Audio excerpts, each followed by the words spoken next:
Hello, everyone. This is Shani, the hospice social worker.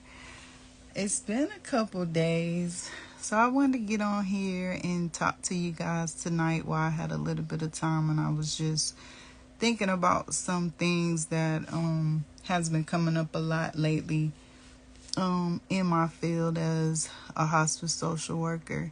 You know, my whole goal is to bring awareness and knowledge to people about hospice and talk to, my community and just talk to people all around the nation about hospice and why it's so important.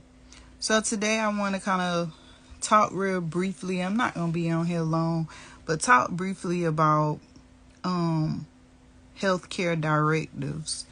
And so basically healthcare directives, they just allow people to be able in advance say what they would like to happen.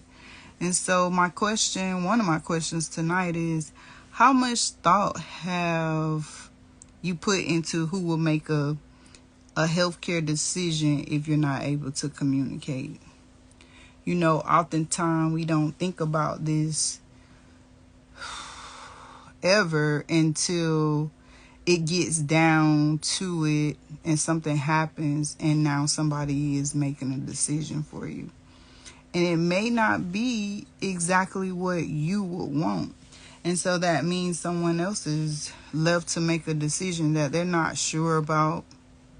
I know many of us probably have been in situations to where, or we know of people that have been in situations to where they had to make a difficult decision because they did what they felt like this person would want, or what they feel like they would want to do if it was them in that type of situation. And so those situations are very stressful.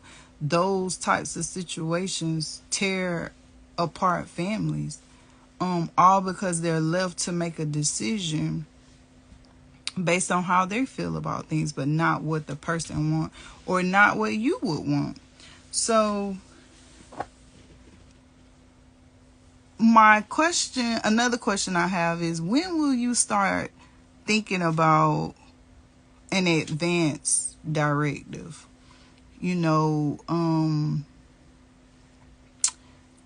I honestly never thought about an advance directive. I've heard people talking about it.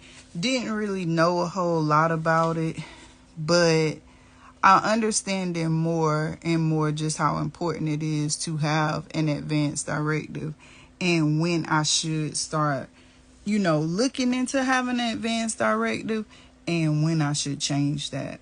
Like most people, everybody in all honesty should have an advance directive. And a lot of these things can be done with little to no money. There's so many ways that you can make your wishes be made known and not have someone else have to make that decision for you. So in my field, we have something that's called the 5 Ds. And so the 5 Ds, the first D is decade. So every time you enter into a new decade in life, you should be making some changes or evaluating your healthcare directive to make sure that it still is in line with what you would want to do. The next D is death. Whenever you experience death of a loved one, you should start considering, what does my healthcare directive look like? I just lost this person or that person. I know for me, it was me losing my mom is what made me be like, you know what? I need to put more focus on who would make a decision for me if I was to get into a place to where I'm not able to communicate what I would want done. The next D is death. divorce, sorry. So whenever you're experiencing a divorce or some type of life change or or a major change in your family, that's when you should start thinking about, okay, what am I going to do different? Because now my life is not the same.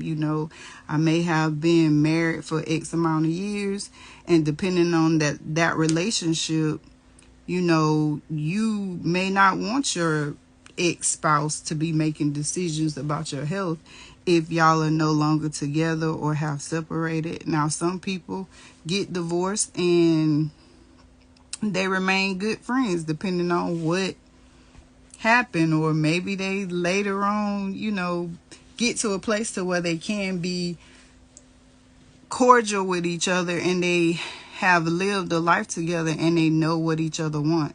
But in most cases, if you get divorced, you don't want to be fooled up with that person. You don't want to have anything to do with that person. So if you experienced a divorce, then that is a time when you should be thinking about updating. Hi, Raquel. Updating and changing your advanced care directives. Another D is a diagnosis. If you receive like a serious diagnosis about your health, that's another time you should be thinking about, okay, I need to make a decision because I don't know how this is going to go. Yeah, I may get better or I may decline, but if I get to a place to where I'm not able to communicate what I would want my physicians to do or my healthcare team to do, who would make that decision for me? And so if you already have it planned out, then your family is not left trying to make that decision. And the last D is decline. So a decline in our field is any time that you have already been diagnosed with a serious condition and you're no longer able to do certain things. So you may, let's just take, for example, a person that has dementia. Early onset dementia, people are still able to make decisions, but as their diagnosis progresses, then they should be like, okay, realizing I'm not going to be able to make decisions for myself soon. And so because I'm not able to make decisions for myself, now I need to change while I still am in a place to where I can make decisions, because I don't want to say right mind, but that's the terminology a lot of people use, is why this person is still in their right mind. They're able to make the decisions. But if they start to experience a decline, then that's when that need to be changed. Especially if you get to a place to where you're no longer able to live on your own. So this right here is by far one of the most important areas that we should think about. A lot of people do not think about advanced directives concerning their health until it's too late, or someone else is left to make that decision. And so it doesn't matter. It doesn't have anything to do with hospice at all. Every person, every adult should have an advanced directive. You should, while you're able to and competent, you should make the decisions of how you would want someone to handle your health if you're not able to communicate or not able to, express what it is. Even if it's momentarily, your family already knows what to do. Your healthcare providers already know what to do, or any person that you have designated to make a decision will know what to do, because you made the decision by being proactive about it, and your wishes could be honored. So again, like I said, there's 5 D's that we should consider, and those D's are decade, death, divorce, diagnosis, and in any decline.